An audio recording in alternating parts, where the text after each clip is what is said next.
This is a test. This station is conducting a test of the emergency broadcast system. This is only a test.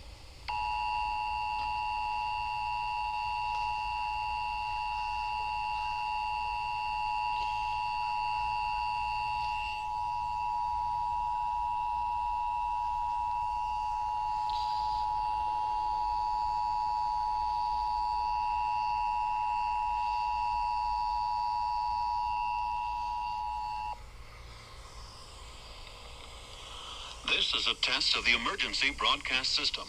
The broadcasters of your area, in voluntary cooperation with the FCC and other authorities, have developed this system to keep you informed in the event of an emergency. If this had been an actual emergency, you would have been instructed where to tune in your area for news and official information.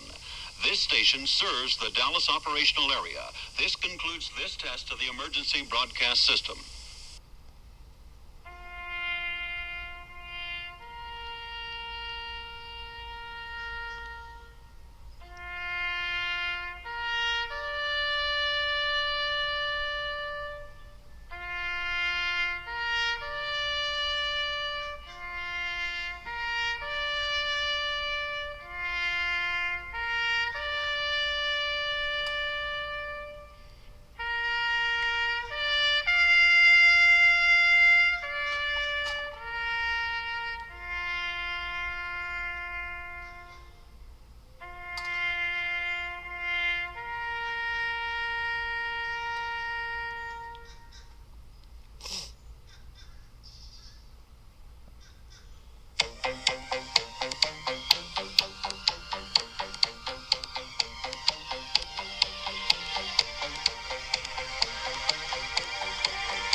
The date is July 18th,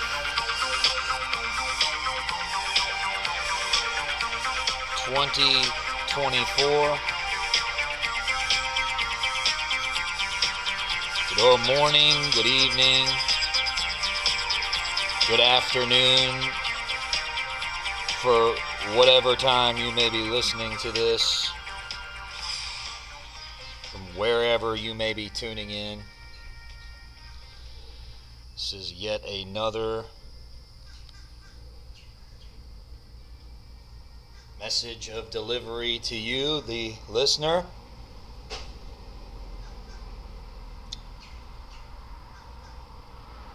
As we await to hear from Donald Trump tonight from the Republican National Convention, this will be the first time he has spoken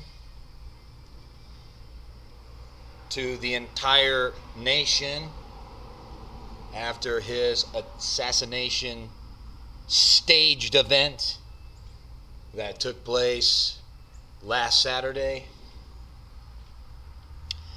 And I'm sure many of the euphoric, fluoridated sheeple out there, the ones blinded by the pride and the idolatry of this nation, are looking forward to hearing what he has to say. And while they look forward to hear what he has to say, I also look forward to hear what he has to say, because I'm going to be the one and others reading between the lines of what he is saying to you. As I heard last night, as I've listened in every night, the theme of Make America Strong Again, well, it certainly sounded more like make America safe again, which was the theme of the night before, which the theme of the night before and the event of the night before wasn't much given there, wasn't much substance in those messages on Tuesday night. But last night seemed to have a lot more substance, words being flung around, quote, "The invasion has already begun," end quote.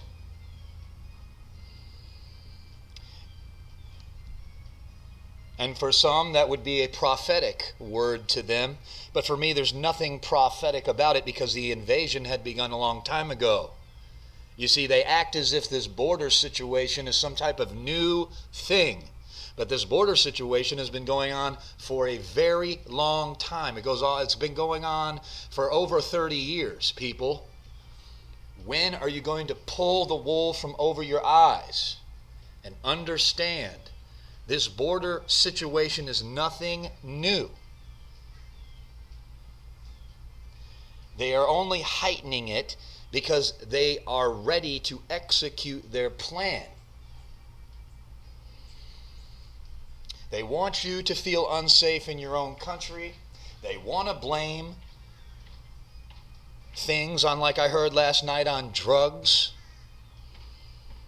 and everything under the sun, people.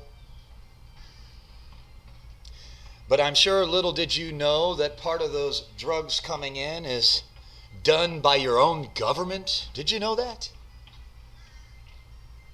Did you know that Marines in Afghanistan were protecting assets like poppy fields and marijuana fields? And wow, they gave you some stories about them burning them down. Did they burn all of them down? No, they did not.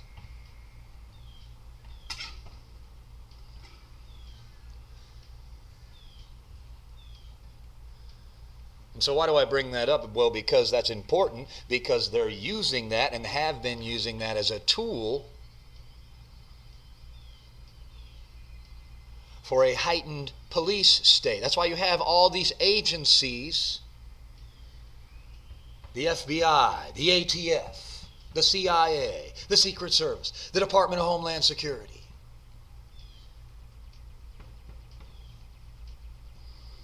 You have all these different agencies, and they can never seem to stop anything.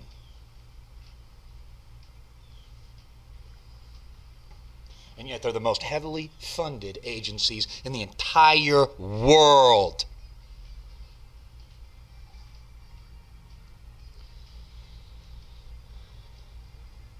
You people have to use your brain. You really do. And Americans have not used their brain because they've been blinded by this thing called a dream. And it's called the American dream. We've been blinded by greed. We've been blinded by our own selfish desires. And we've been feeding our flesh for far too long. We stop using our brain and we start letting a box tell us what to think, how to think, and what to do.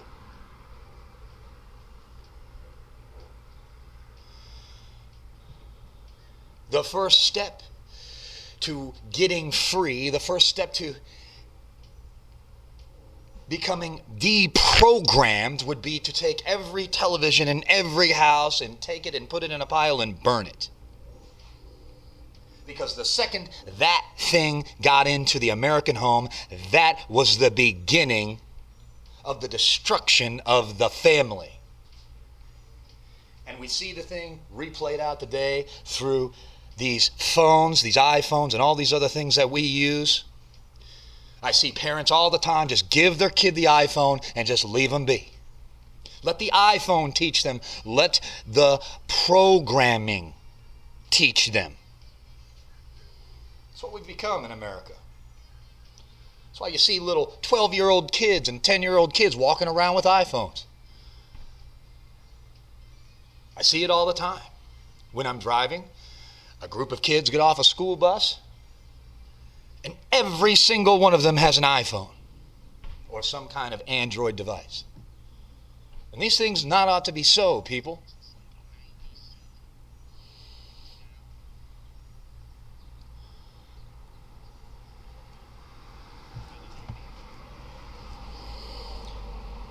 The invasion has begun. That was what they were chanting. And the person of most importance who spoke was Peter Navarro. And he talked about how they will come for you.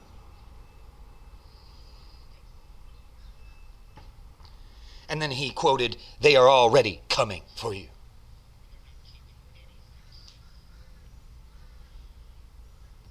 Because he supposedly has suffered as some type of politician. He supposedly has done prison time. I don't believe it for 1 second. These people work for the New World Order. They're bought, they're sold, they're paid out. They're paid liars, and they get paid to lie to you. See, talks about his little time spent in prison. And how isn't it funny how he just so happened to get out a few days ago so he could come speak at this Republican National Convention. Well, how convenient is that, people? How convenient is that? How convenient? What timing? And for you spiritual nerds out here say, well, that's got to be God's timing. No, that's not God's timing. That's the New World Order's timing.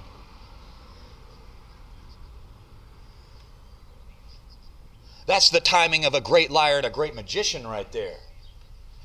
And the greatest liar and magician of all is now selling sneakers online, trying to profit off his assassination attempt. That little innocent, wonderful, outstanding president, ex-president of yours.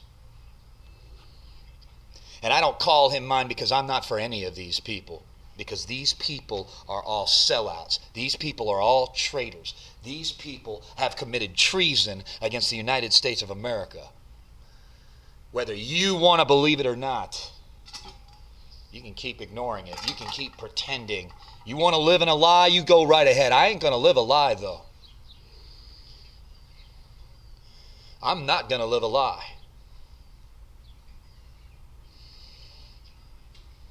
I refuse to live a lie and pretend that these people have my best interests and your best interests, because they don't have your best interests.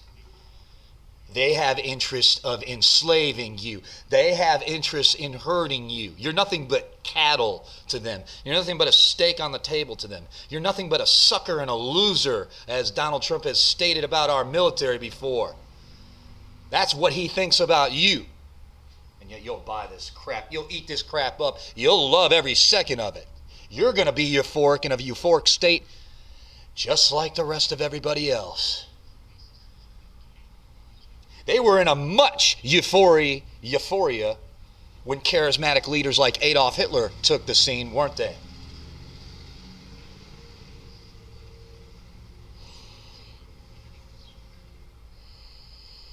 That's why they don't teach you anything but that man, but the simple basics about that man in school.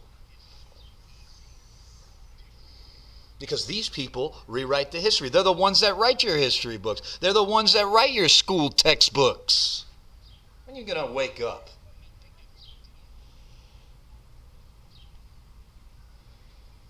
All they do is give you a surface level of what these events that took place in your history are going on. That's all they do. They give you a surface level of it. They don't tell you anything. They don't want you to know the playbook of how they do things. They don't want you to know Nimrod's playbook, because that's where it all stems back from, people. And that's in your Bible. He had the first kingdom. It was called Babel. This is where Babylon comes from. This is where the Babylonian mystery religion comes from. Nimrod warred against God because Nimrod was the first lower case G god of this world.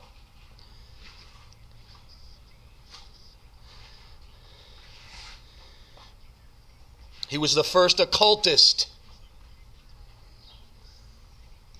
And he was all about unity, wasn't he? Let us make a tower.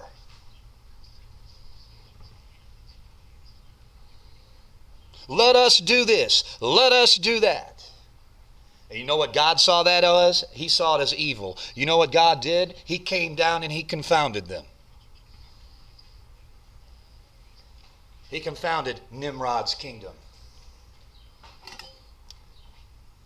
And that's why, in American terms today, the word Nimrod is an insult.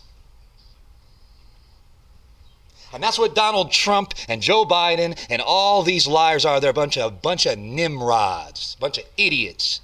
And we fall for it. We're duped by this. You want to know why? Because they have a great power of witchcraft. You see, they possess dark power.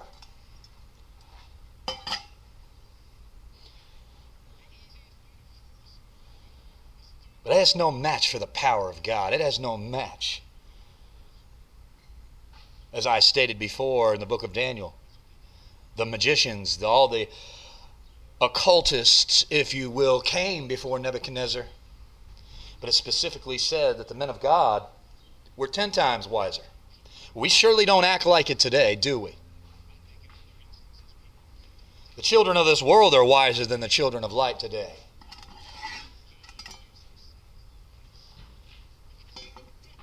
We've got to let go of our pride of country. That is what is destroying us.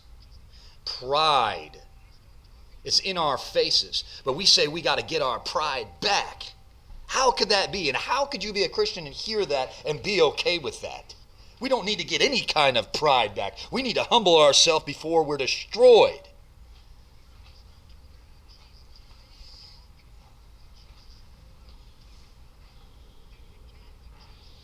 The invasion has already begun, quote. This Peter Navarro says, I am your wake-up call.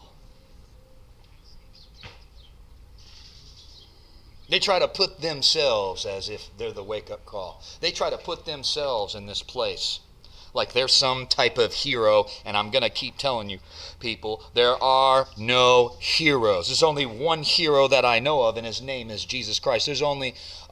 He's the main hero, and then there's other heroes of the faith who stood up for righteousness. Those are the heroes. Not these people on screen who are part of that great work being played out before your eyes, working against you,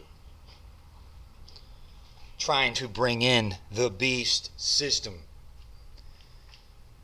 That's where we are headed, people.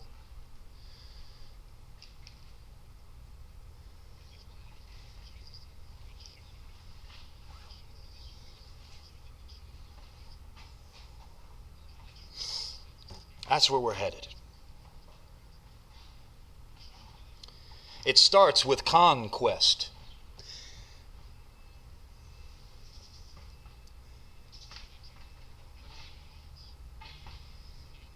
Unified conquest. That's what I'm going to be talking about. Unified conquest. We see where unity is good. And we also see throughout history that unity can also be bad. And the type of unity they're trying to bring is not for good. It's not for good, people. Peace through strength certainly means war through strength. And as I'm going to read some things here about somebody who advocated for peace, he's really been the theme of where I keep getting pointed back to. I keep getting pointed back to this time.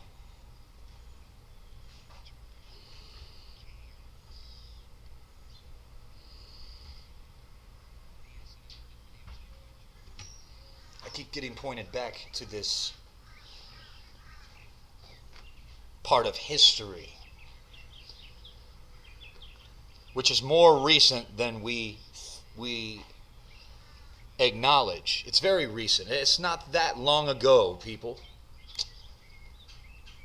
But it's a time where they don't want you to remember, because if you remember it and you study it out, you just might see all the resemblances that I keep bringing to you. And I keep telling you to be on guard about this stuff. To not be fooled by it, to do not be deceived by it, because you will find out very shortly what the real motives of these people are, and just how far they're going to push this country. That's why I don't make any predictions, because I ultimately don't know. I do know that there is a new world order. I do know what the end of that looks like. I don't know the exact time. That's why I don't say an exact time. But all I can do is warn you and say, don't repeat history.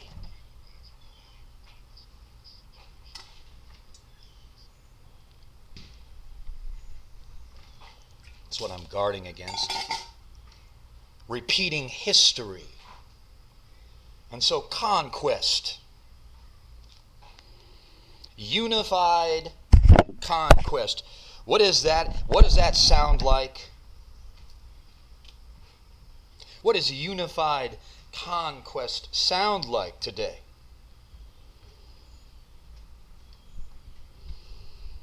And tonight, this morning, this evening, whenever you're listening,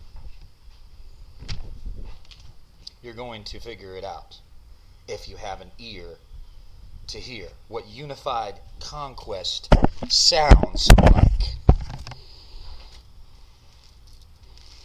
You're going to hear it from one of the greatest uniters of all time.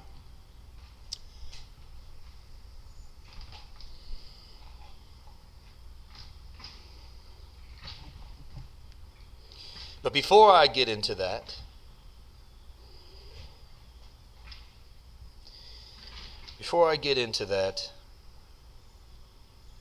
I give you this.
Unified conquest.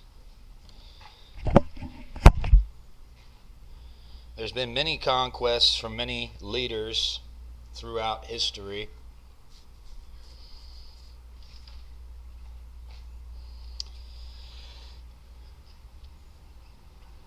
Many kings of the earth that people would look at as gods, lowercase g. But I'm going to be reading from the speeches of what unified conquest sounds like in the early 1900s.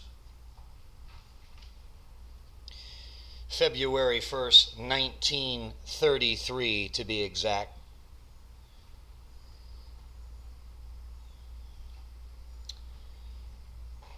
And it starts off about a vision for the future of this particular country. And I want you to listen closely to what the future and the vision for this country sounds like. And I want you to listen to what the future and vision of this country sounds like as you listen to Donald Trump tonight and Joe Biden, as he, I'm sure, at some point will give a speech himself if he doesn't drop out, because things are constantly changing in the narratives of all these things. That's why you better be paying attention. But nonetheless, back to the topic. A vision for the future of a country. And it starts off here. Over 14 years have passed since that unhappy day when the German people, blinded by promises made by those at home and abroad, forgot the highest values of our past, of the Reich, of its honor, and its freedom, and thereby lost everything. Since these days of treason, the Almighty has withdrawn his blessings from our nation. Discord and hatred have moved in, filled with the deepest distress. Millions of the best German men and women from all walks of life see the unity of the nation disintegrating in a welter of egotistical political opinions, economic interests, and ideological conflicts. As so often in our history, Germany, since the day the revolution broke out, presents a picture of heartbreaking disunity. We did not receive the equality and fraternity which was promised us. Instead, we lost our freedom. The breakdown of the unity of the mind and will of our nation at home was followed by the collapse of its political position abroad. We have a burning conviction that the German people in 1914 went into the great battle without any thought of personal guilt for the start of the war, and weighed down only by the burden of having to defend the Reich from attack, to defend the freedom of material existence of the German people. In the appalling fate that has dogged us since November 1918, we see only the consequence of our inward collapse. But the rest of the world is no less shaken by great crises. The historical balance of power, which at one time contributed not to the little understanding of the necessity for solidarity among the nations, with all economic advantages resulting therefrom, has been destroyed. The delusion that some are the conquerors and others conquered destroys the trust between nations, and thereby also destroys the world economy. But the misery of our people is terrible. The starving industrial working class have become unemployed in their millions, while the whole middle and artisan class have been made paupers. If the German farmer also is involved in the collapse, we shall be faced with a catastrophe of vast proportions. For in that case, there will collapse not only a Reich, but also a 2,000-year-old inheritance of the highest works of human culture and civilization. All around us are symptoms portending this breakdown, with an unparalleled effort of will and of brute force of the communist method of madness is trying as a last resort to poison and undermine an inwardly shaken and uprooted nation. They seek to drive it towards an epoch which would correspond even less to the promises of the communist speakers of today than did the epoch now drawing to a close to the promises of the same emissaries in November 1918. Starting with the family and including all notions of honor, loyalty, nation, fatherland, culture, economy, even the eternal foundations of our morals and our faith. Nothing is spared by this negative, totally destructive ideology. 1 year of Bolshevism would destroy Germany. The richest and most beautiful areas of world civilization would be transformed into chaos and a heap of ruins. Even the misery of the past decade and a half could not be compared with the affliction of a Europe in whose heart the red flag of destruction had been planted. The thousands of injured, the countless dead which this battle has already cost Germany may stand as a presage of the disaster. In these hours of overwhelming concern for the existence and future of the German nation, the venerable World War leader, President Paul von Hindenburg, appealed to us men of the national parties and associations to fight under him again as once we did at the front. But now, loyalty united for the salvation of the Reich at home, the revered President of the Reich having with such generosity joined hands with us in a common pledge, we nationalist leaders would vow before God, our conscience, and our people that we shall doggedly and with determination fulfill the mission entrusted to us as the national government. It is appalling. It is an appalling inheritance which we are taking over. The task before us is the most difficult which has faced German statesmen in living memory. But we all have unbounded confidence, for we believe in our nation and its eternal values. Its farmers, workers, and the middle class must unite to contribute the bricks wherewith to build the new Reich. The national government will therefore regard it as its first and supreme task to restore the German people unity of mind and will, and it will preserve and defend the foundations of which the strength of our nation rests. It will take under its firm protection Christianity as the basis of morality, and the family as the nucleus of our nation and our state, standing above estates, groups that make up society's social hierarchy, and classes. It will bring back to our people the consciousness of its racial and political unity and the obligations arising therefrom. It wishes to base the education of German youth on respect of our greatest past, pride, and our old traditions. Germany must not and will not sink into communist anarchy. In place of our turbulent instincts, it will make national discipline govern our life. In the process, it will take into account all the institutions which are the true safeguards of the strength and power of our nation.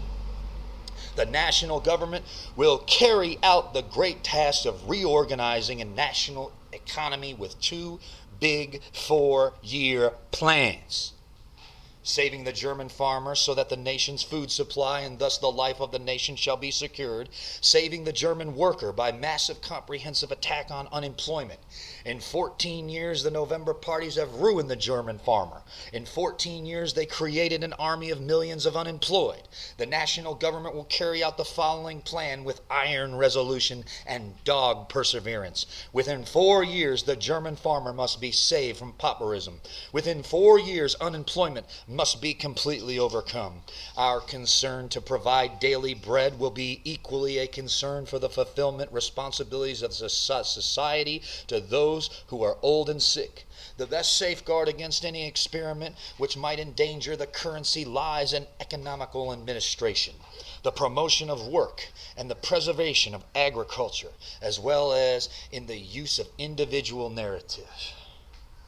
In foreign policy, the national government will see its highest mission in the preservation of the people's right to an independent life and the regaining thereby of our freedom. The determination of this government to put an end to the chaotic conditions in Germany is a step towards the integration into the community of nations of a state having equal status and therefore equal rights with the rest.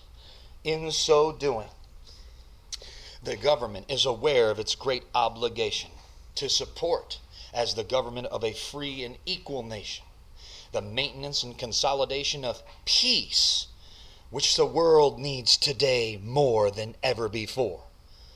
May all others understand our position and so help to ensure that this sincere desire for welfare of a Europe and of the whole world shall find fulfillment.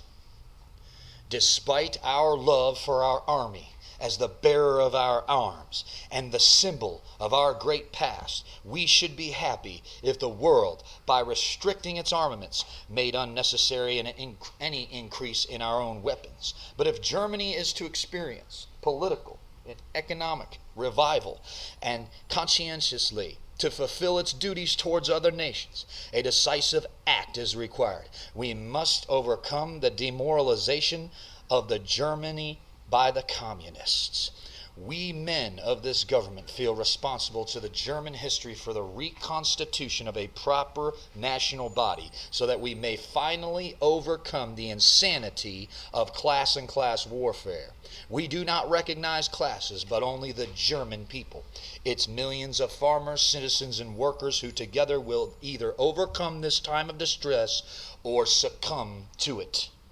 With resolution and fidelity to our oath, seeing the powerlessness of the present Reichstag to shoulder the task we advocate, we wish to commit it to the whole German people. We therefore appeal now to the German people to sign this act of mutual reconciliation. The government of the national uprising, the Nazi-led government, wishes to set to work, and it will work. It has not for 14 years brought ruin to the German nation. It wants to lead it to the summit. It is determined to make amends for 4 years for the liabilities of 14 years. But it cannot subject the work of reconstruction to the will of those who were responsible for the breakdown. The Marxist parties, political parties including the Social Democrats and their followers, had 14 years to prove their abilities. The result is a heap of ruins. Now, German people, give us 4 years and then judge us. Let us begin. Loyal to the command of the field marshal, may Almighty God favor our work, shape our will in the right way, bless our vision, and bless us with the trust of our people. We have no desire to fight for ourselves, only for Germany. End speech.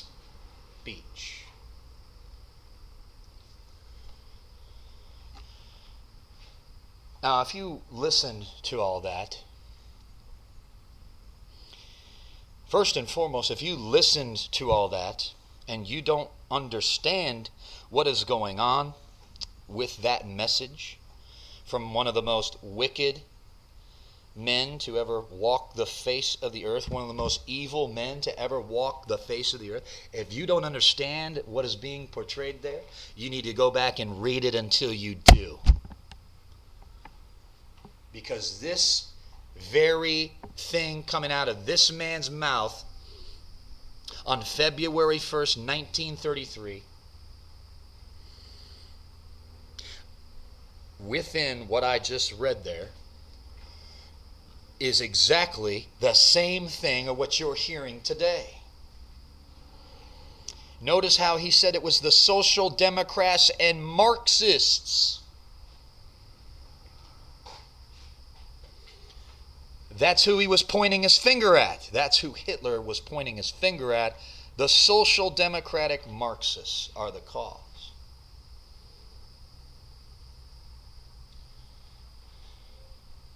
For you, the listener, I am not a socialist.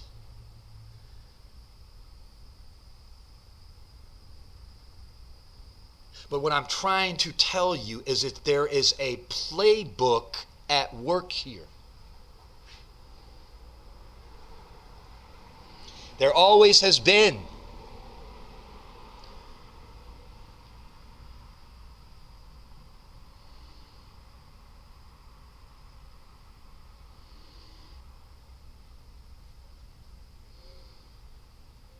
There always has been. He talked about unity. He talked about protecting the worker, the working class, the middle class. He talked about all those things, all the same things you hear today. 4 years is all he wanted. Apparently these people had reigned for 14 years in that nation.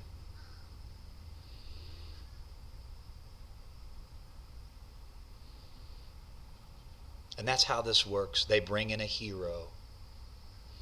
Oh, he was a hero to his people. He was a God unto his people.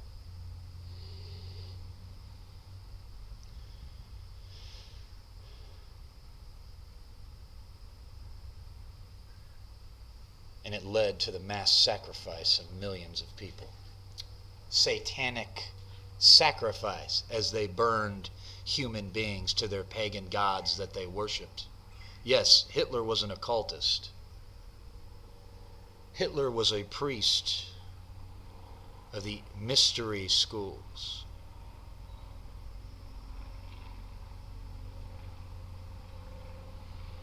He was a priest of the ancient mystery religion of Babylon. That's where these practices began. And that's why there's so much occultic richness in the history of Germany. Witchcraft.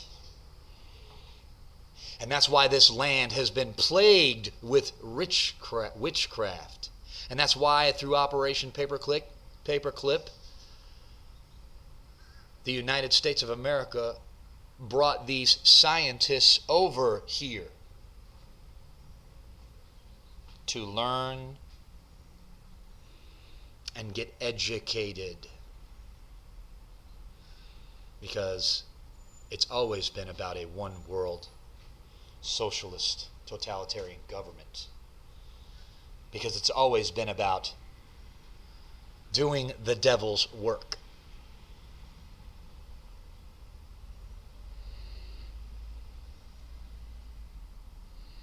And the cattle, the people out there, are caught in the process. And that's why I said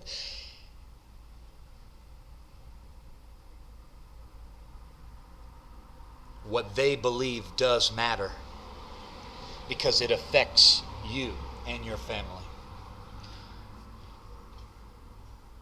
And through this speech right here began the conquest of a unified conquest, because that was his speech, was all about unity. It was all about the preserving of the great nation,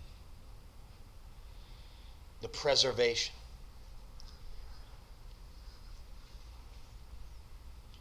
Great liars, great magicians. This is how they do things, people. And everything you just heard in that February 1st, 1933 speech,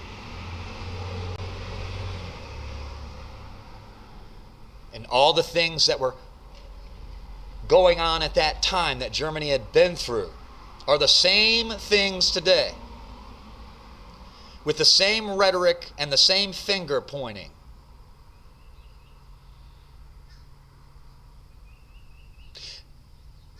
They bring you down low and get you to a point where you have lost hope. And so when a charismatic leader comes in with great power, with lying signs and wonders, because that's what Hitler was all about. People thought he was the Antichrist, but he was not. He was an Antichrist type.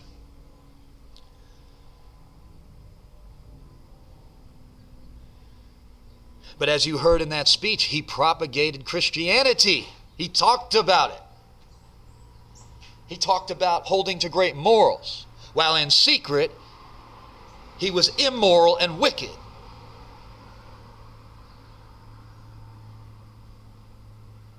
See, these people know the Bible. They know the Bible.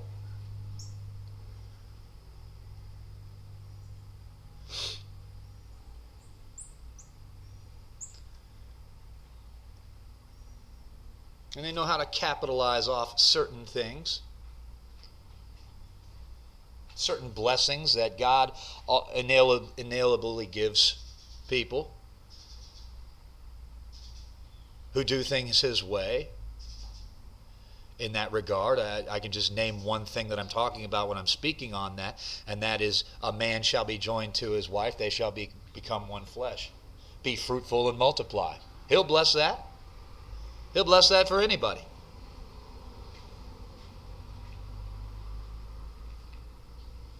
So they capitalize on things.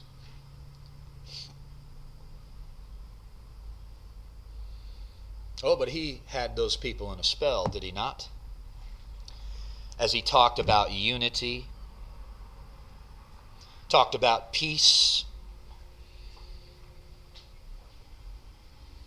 Oh, but it led to where I'm going next.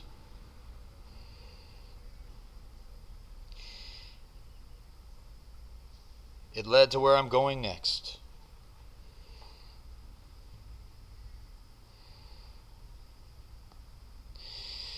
Unified conquest is what it led the German people on, ultimately to their destruction.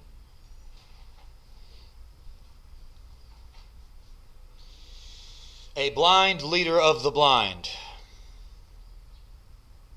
Bible says the heart is deceitful above all things and desperately wicked. Who could know it? And Hitler's heart was full of witchcraft, was full of murder, was full of sorcery, was full of enchantment, was full of divination, was full of psychic power.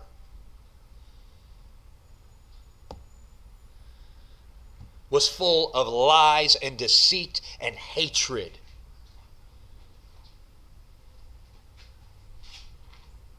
But he was charismatic. And he was feared.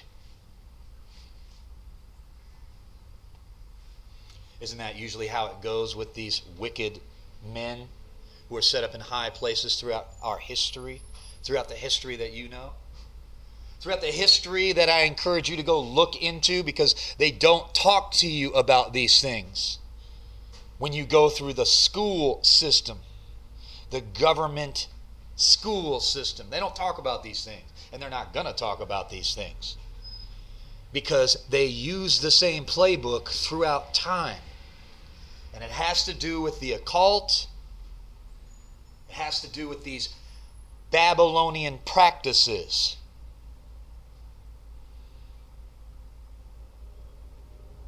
That's how they can manipulate entire societies to their own destruction and demise.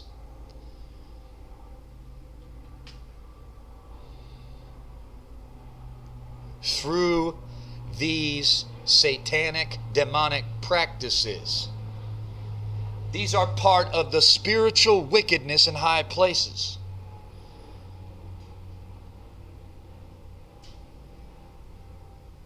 These are part of the principalities and powers and the rulers of darkness of this world and the spiritual wickedness in high places. These people, like this priest, Adolf Hitler, try to conduit these demonic forces to empower them. Because that's what it's all about for these people. Wasn't it not about that in Acts chapter number 8 for Simon the sorcerer? Wasn't it about the power for him? He saw the power of the Holy Spirit, and what did he want to do? He wanted to purchase it. And Peter said, "Thy money perish with thee." But it was about the power for him. his motive to get the Holy Ghost. And Peter said, repent therefore of this thy wickedness, and pray God that perhaps the thought of thine heart may be forgiven thee. But he was religious, was he not? He was baptized, was he not? Well, he was in it for the wrong reasons. He wanted the power. That's why he didn't get saved. And like I have stated before in my last video, the morals and dogma of Adolf Hitler. He thought he was literally doing God's work. He thought the hand of God was with him. Just like you people think the hand of God is with Donald Duck.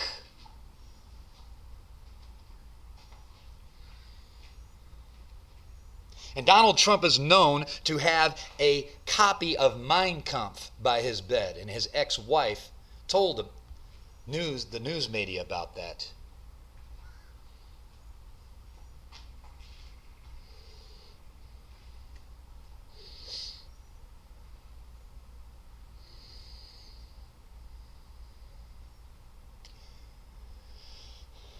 But I don't ultimately know how and what Donald Trump is exactly going to do 100%. All I know is that I do not want history to repeat itself. One thing I do know for certain is that there's going to be a new world order. One thing that I do know for certain is that the United States of America will come crashing down.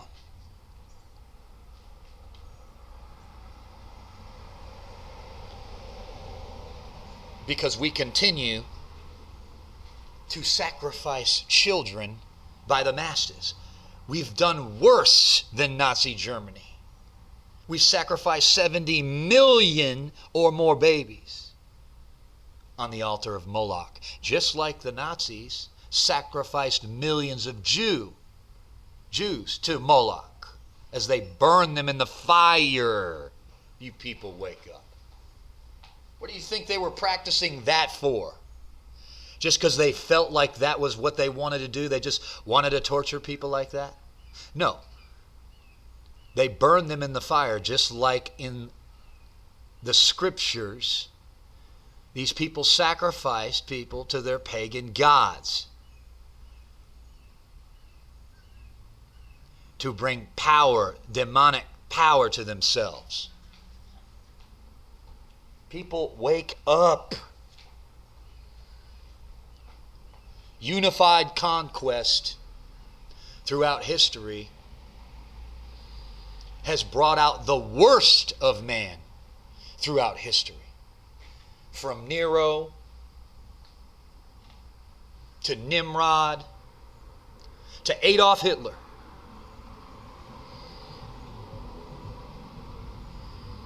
To Stalin, to Mussolini,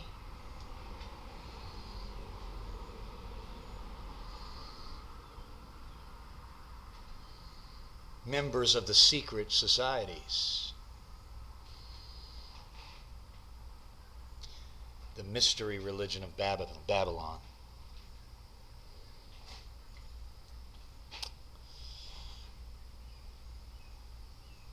Jesuit operated.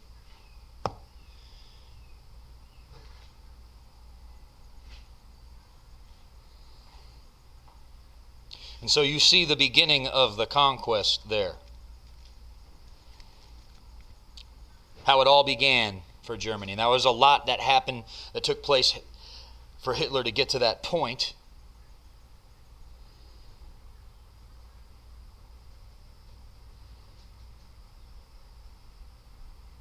And then after that, on into World War II, you see the conquest for supremacy and power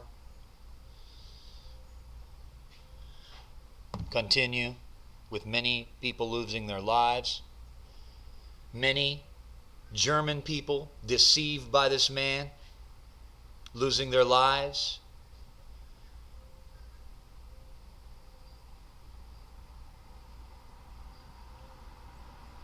For the sake of the great nation, right? Is that not what they pushed? Is that not the similar thing here? Were they not trying to be, were they not doing the same things that we've done as a country? Gone around and policed everybody? Pushed and muscled our way into these places?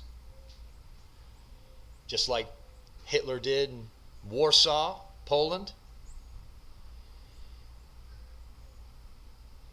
Spread out all throughout the world. That's what his goal was. That's what we've done as a nation. We've gone beyond Hitler in that regard.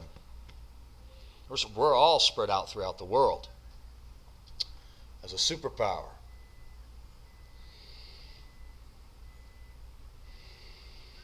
This man was funded by George Bush. This man was funded, Prescott Bush. This man was funded by people like Henry Ford.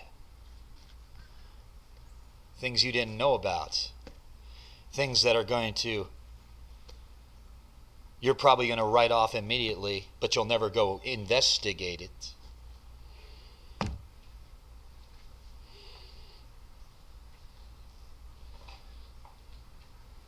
But they were on a conquest.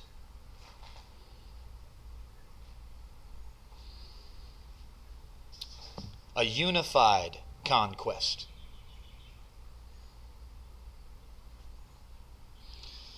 And this man was put in the place as a god. This man had been arrested himself. That's when he wrote Mein Kampf. And he gained great fame through that. Great fame through his arrest. It added to his credibility. Sound familiar? Sounds like the same playbook we're seeing today. Does it not? And how much more when you have an assassination attempt so-called on your life? How much more to elevate you to a status? How much more to get the people to entrust in you? How much more will they do to use that to their advantage? And that's what they're doing in this very hour. They are using it to their advantage, and they're going to continue to use it to their advantage. They're going to continue to capitalize off the euphoria of the American people, just like this man did. That's what I'm trying to tell you. They've said the invasion has already begun, as I stated earlier. The question is, what will they do with that? And that's what we are waiting for, right? That's what I'm waiting for. What are they really going to do with that? Because I don't want history to repeat itself, people. That's why I'm making these videos. Because just like Germany, they were at a huge low point, and we are at a huge low point as a people, and we're desperate for somebody to come turn things around, just like the German people were. And that's how they got duped by this man. And like I said, if you paid attention to this first speech, then you will see the very striking resemblances of what is going on today. Now, the unified conquest came to a close in 1945.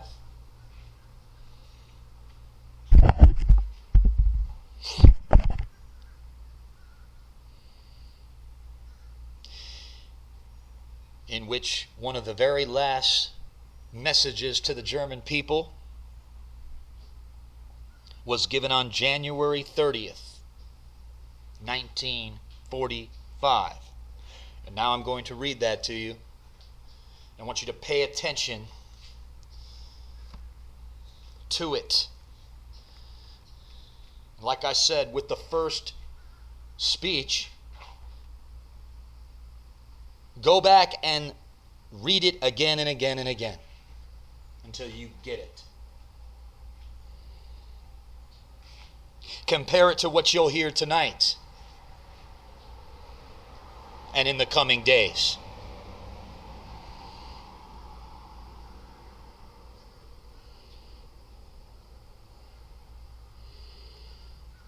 Live in reality, people. Pull the wool from over your eyes and see things clearly.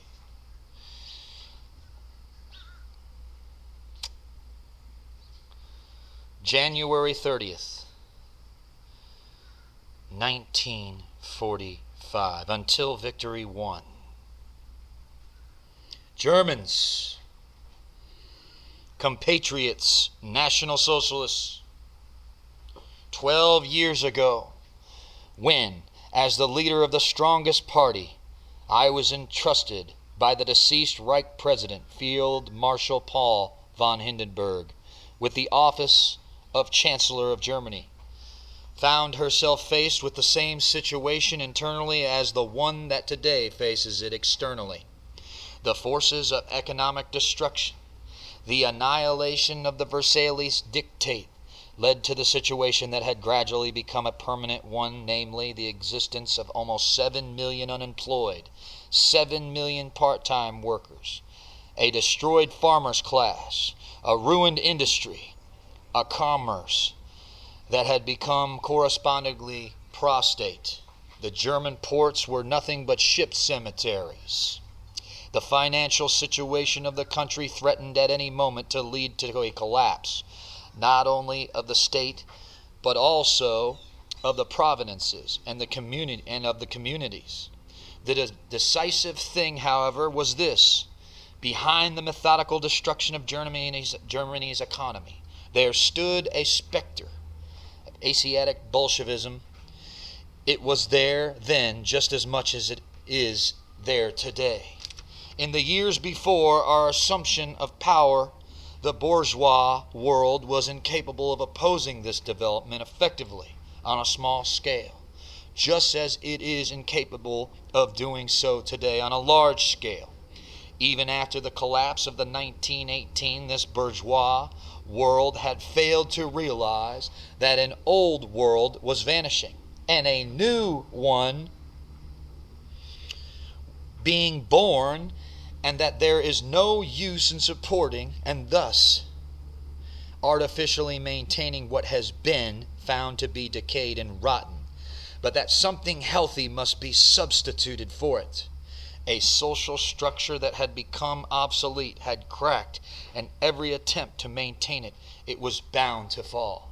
It was no different from today on a large scale, when the bourgeois states are doomed, and when only clearly defined and ideological consolidated national communities can survive the most difficult crisis Europe has seen in many centuries. We were granted only 6 years of peace after January 30, 1933. During these 6 years, tremendous feats were archived, and even greater ones were planned. So many and such huge ones that they caused envy among our democratic, impotent neighbors. But this was decisive, that we succeeded during these 6 years with superhuman exertions to restore the German nation, military that is, to imbue it with the spirit of resistance and self-assertion rather than to equip it with a material war potential. The horrid fate that is now taking shape in the East, and the exterminates hundreds of thousands in the villages and marketplaces in the country and the cities, will be warded off in the end and mastered by us with the utmost exertion and despite all setbacks and hard trials. But if this is possible at all, it is only because a change has taken place in the German people since 1933. If Germany today were the Germany envisaged by the Versailles Treaty, Europe would long since have been swept away by the hurricane from Central Asia. It is hardly necessary to argue with those eternal blockheads who maintain that an unarmed Germany would, owing it to its impotence, not have become the victim of Jewish international world plot.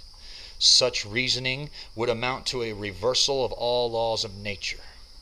When was a helpless goose even not eaten by the fox because she was constitutionally incapable of harboring aggressive designs? And when has a wolf ever reformed and become a pacifist because sheep do not wear armor? If there are still bourgeois states who earnestly believe this, that only proves how necessary it was to do away with an error that by its educational system managed to cultivate and maintain such notions, nay, even granted them political influence. The fight against the Jewish Asiatic Bolshevism had been raging long before National Socialism came into power. The only reason why it had not already overrun Europe during the years of 1919 through 1920 was that it was then itself too weak and too poorly armed. Its attempt to eliminate Poland was not abandoned because of its compassion for the Poland of that time, but only because of the loss of battle before Warsaw. Its intention to annihilate Hungary was not discarded because they changed their minds, but because Bolshevist power could not be maintained militarily. Nor was the attempt to smash Germany given up because the achievement was not desired, but because it proved impossible to overcome the natural resistance stamina of our people. Thereupon Judaism began systematically to undermine our nation from within, and it found its best ally in those narrow-minded bourgeois who would not recognize that the era of the bourgeois world is ended and will never again return, that the epoch of unbridled economic liberalism has outlived itself and can only lead itself destruction, and above all, that the great tasks of our time can be mastered only under an authoritarian coordination of natural strength based on the law of the same rights for all and thence and of same duties. On the other hand, the fulfillment of the same duties must necessarily entail the equality of rights.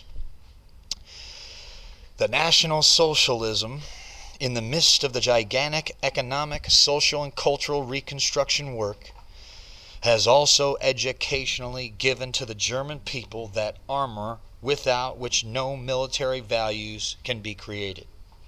The power of resistance of our nation has increased so tremendously since January 30th, 1933, that it cannot be compared anymore with that of the former times. But the maintaining of this inner power of resistance is by the same token the safest guarantor of final victory. If Europe today finds itself stricken with severe illness, the stricken countries will either overcome this illness by exerting their full and utmost power of resistance, or they will succumb. Yet the convalescent and survivor overcomes the climax of such illness only in a crisis that utterly weakens him, but in spite of it all, it is all the more our immutable will not to shrink from anything in this battle for the salvation of our people from the most dreadful fate of all times, and unflinchingly, faithfully to obey the law and preservation of our nation. God Almighty has made our nation. By defending its existence, we are defending His work. The fact that this defense is fraught with incalculable misery, suffering, hardships makes us even more attached to this nation. But it also gives us that hard will needed to fulfill our duty in the most critical struggle. That is, not only to fulfill our duty toward the decent, noble Germans, but also our duty toward the few infamous ones who turn their backs on their people. Great liars are also great magicians. Hitler was indeed a great liar and a great magician, as I've continued to state, and that's something that he quoted, by the way. That's straight from his mouth.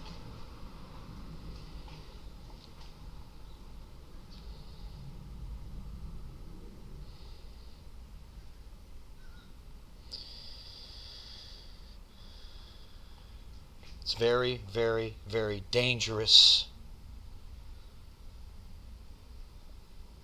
So I want you to take these things in and think about these things, because it is very important. You may not think it's important, but it's very important to know these things.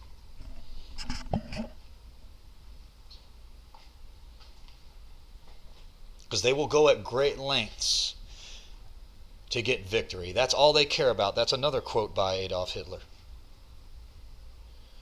Truth is not important. Only thing important is victory to these people. The ends justifies the means, in other words.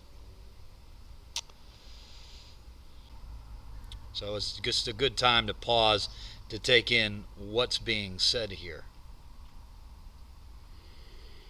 What this man was saying to his people at the end of this conquest. He's not letting them know it's over. But I should say it was almost certain to him, I'm sure in his mind, that he knew it was over.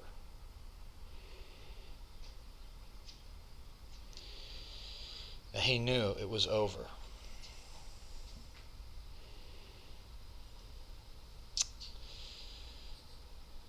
I'm picking back up here.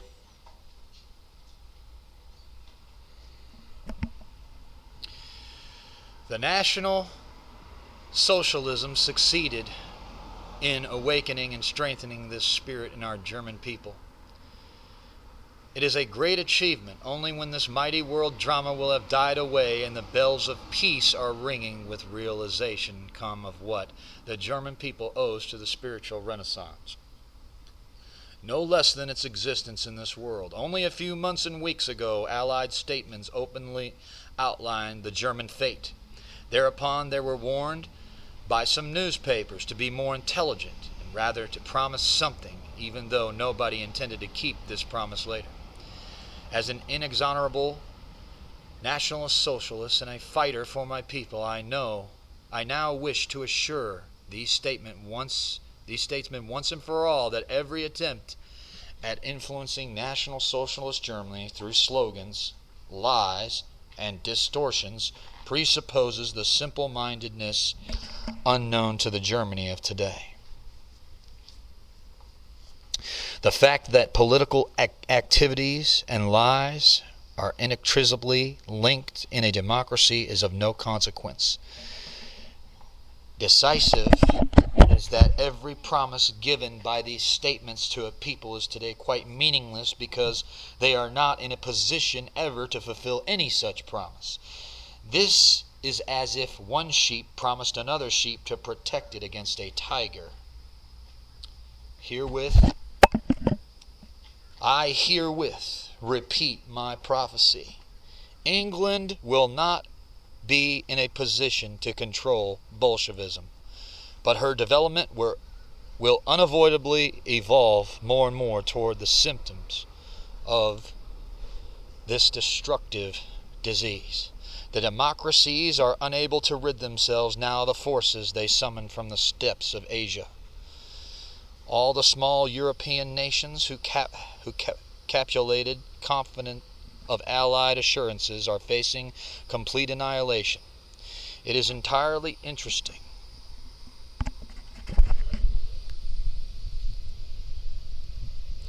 It is entirely uninteresting whether this fate will befall them a little earlier or later. What counts is its implacability. The Kremlin Jews are motivated only by tactical considerations. Whether in one case they act with immediate brutality or in another case with some, and the result will always be the same. Germany, however, shall never suffer this fate. The guarantor thereof is the victory achieved 12 years ago within our country. Whatever our enemies may plot, whatever sufferings they may inflict on our German cities or German landscapes, and above all, on our people, all that cannot bear any comparison with the irreparable misery, the tragedy that would befall us if the plutocratic Bolshevistic conspiracy were victorious.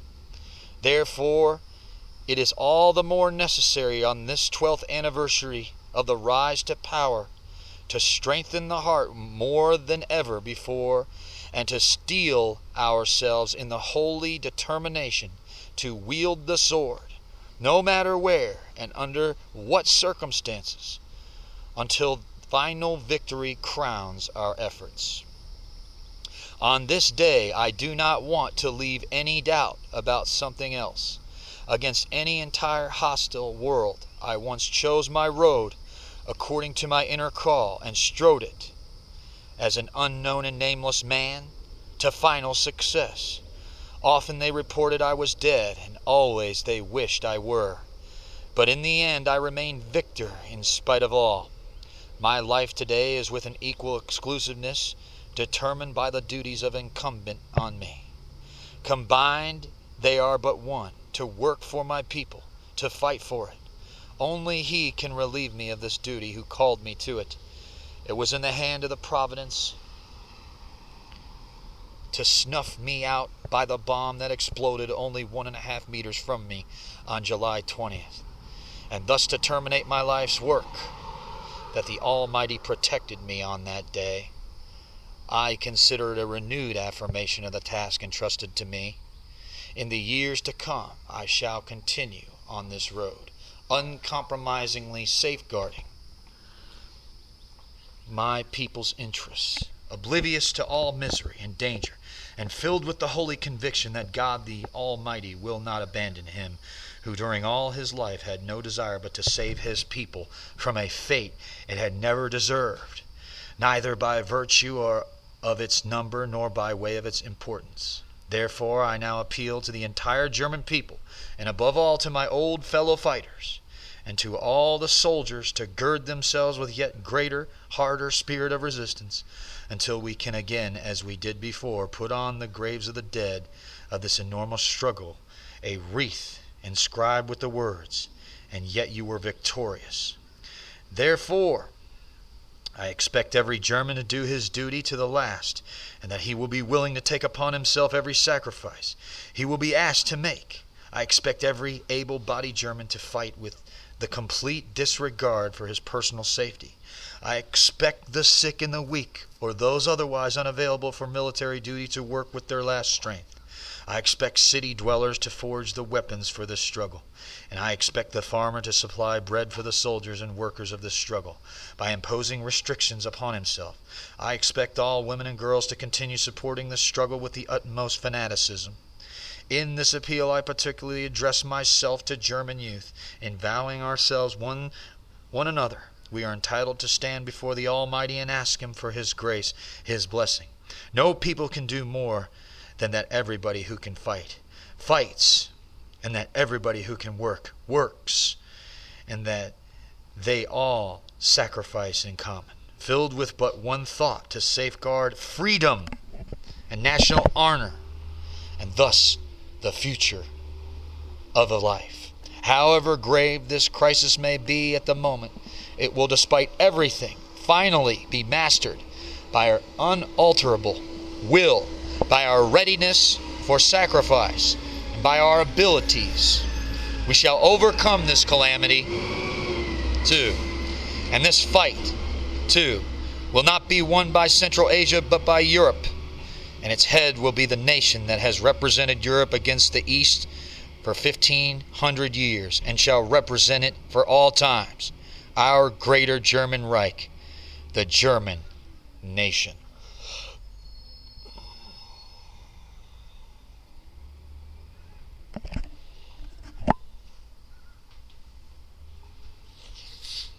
Never surrender is what that sounds like to me. If I had to sum up that whole speech, never surrender. was what I would say about it. See, Hitler had his life plotted against as well. So there's many similarities here. That they elevate themselves to these God statuses to deceive you. That's what it's all about, isn't it? Isn't that what it's all about? Deception in this world? This is back in the 40s, 30s, 20s, early 1900s. And look where we are today. And so I ask you, as I conclude this morning, this afternoon, this evening, wherever you are, whenever you hear this, I ask you, how great is the deception today?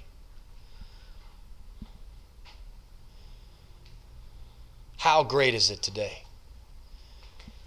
And how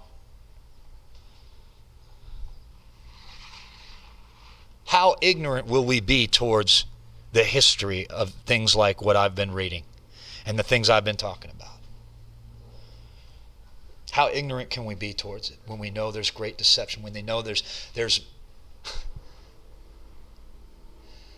devices that they use that have never been had on such a scale that they have it today to use to deceive people. Through propaganda, through the established controlled media, through sorcery, through witchcraft.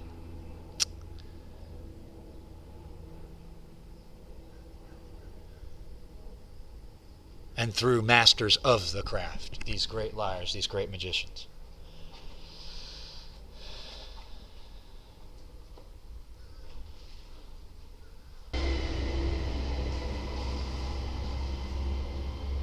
It's playing out right before our very eyes. And if we're not vigilant, if we're not sober, if we're not paying attention, we will be devoured by it. We will be deceived by it.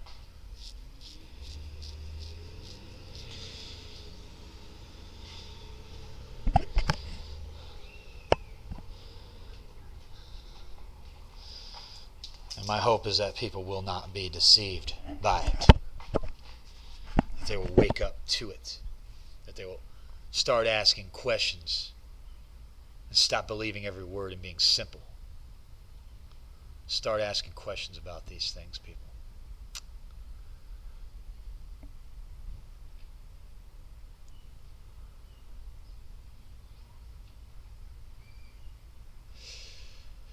And so I'm going to conclude with colors here. That's what some of these things are. In the beginning of this video, I played taps for you. That's for the fallen. I'm playing taps for the fallen in the mind. Go back and upload these two speeches and dissect them. I challenge you to dissect them.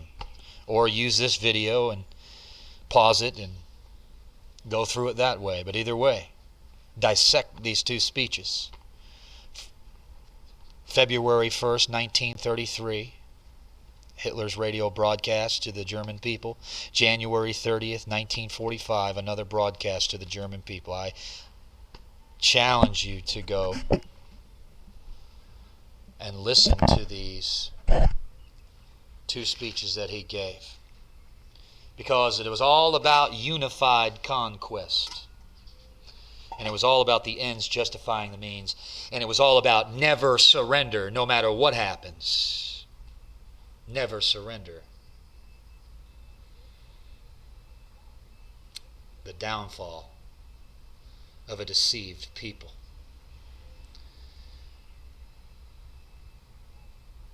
The downfall of the deceived people and the execution of millions of people.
Be watching. Make sure you're tuning in and paying attention to what this man's going to say tonight. Compare these things to what the man I was reading from said.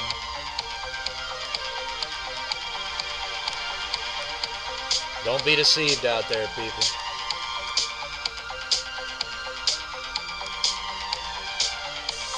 Make sure you're paying attention.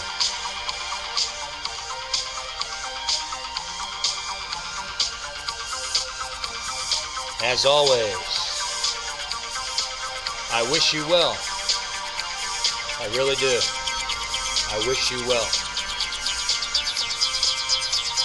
Until next time.